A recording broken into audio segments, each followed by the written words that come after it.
अध्यक्ष महोदय, माननीय निर्णायकगण एवं मेरे समस्त साधर्मी भाइयों से मेरा श्रद्धात्मक वंदन।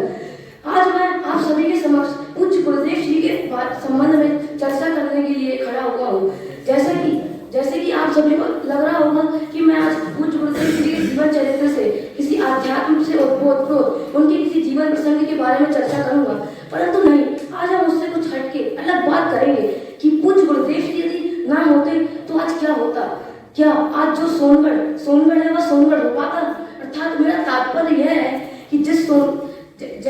जगह में दिन की शुरुआत अध्यात्म की बातों से होती है, तत्व चर्चाओं से होती है, धर्म ध्यान से होती है, तो दिन का अंत धर्म ध्यान से होता है, तत्व चर्चाओं से होता है, अध्यात्म की बातों से होता है, जहाँ पे अध्यात्म की बातें 24 घंटे गूंजती हैं, जहाँ पे प्रत्येक घर में तत्व ज्ञान की बातें चलती हैं। 6 द्रव्यों को लोग 6 द्रव्यों को समझते हैं, सुबह शाम दोपहर रात हर समय जहाँ पे लोग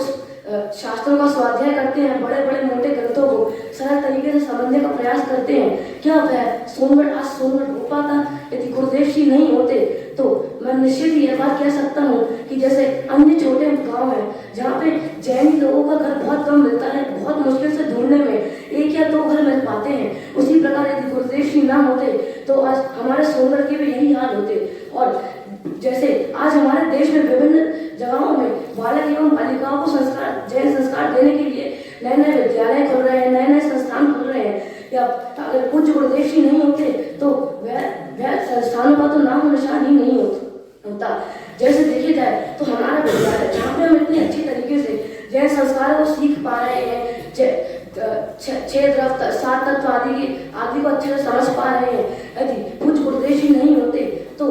हमारे जो सृष्टि है अनंत राय जी से, उनके मन में तो कभी मन में विचार आता ही नहीं कि मुझे बालकों के लिए विद्यालय खोलना चाहिए, उन्हें तत्व ज्ञान की बातें सिखानी चाहिए, जैन धर्म का संस्कार देने चाहिए। एवं पूज्य गुरुदेव श्री ऐसे महान व्यक्ति थे जिन्होंने पहले के समय में जहाँ समय जैसे ग्रंथ अलमारियों में रखे होते थे, उसे अलमारियों से लेकर कर लोगों के कंठ में बसा दिया, उन्हें लोगों को अच्छे से घोट के समझा दिया, मानो जैसे पानी में शक्कर घोल दी हो। एवं पूज्य गुरुदेव श्री जैन धर्म का प्रसारण उस समय शुरू किया, जब जैन धर्म को जानने वाले, उसके शास्त्रों को अच्छे से समझने वाले, जैन धर्म की तत्व चर्चा आदि करने वाले लोग बहुत कम थे, परंतु पूज्य गुरुदेव श्री ने आके अन्य मुमुक्षुओं तक शास्त्रों को सरल से सरल भाषा में समझाया कि वो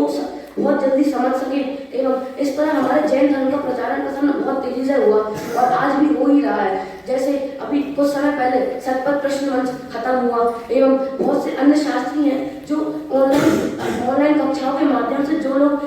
जैन मंदिर आदि जैन धर्म की चीजों से पिछड़े हुए हैं, उन्हें शास्त्रों का ज्ञान कराते हैं जिससे वो अपने आत्म कल्याण में लग सके। एवं पूज्य गुरुदेव श्री नहीं होते तो शायद ऐसा तो कभी संभव हो ही नहीं सकता था। एवं पूज्य गुरुदेव श्री का हमारे ऊपर इतना बड़ा उपकार है कि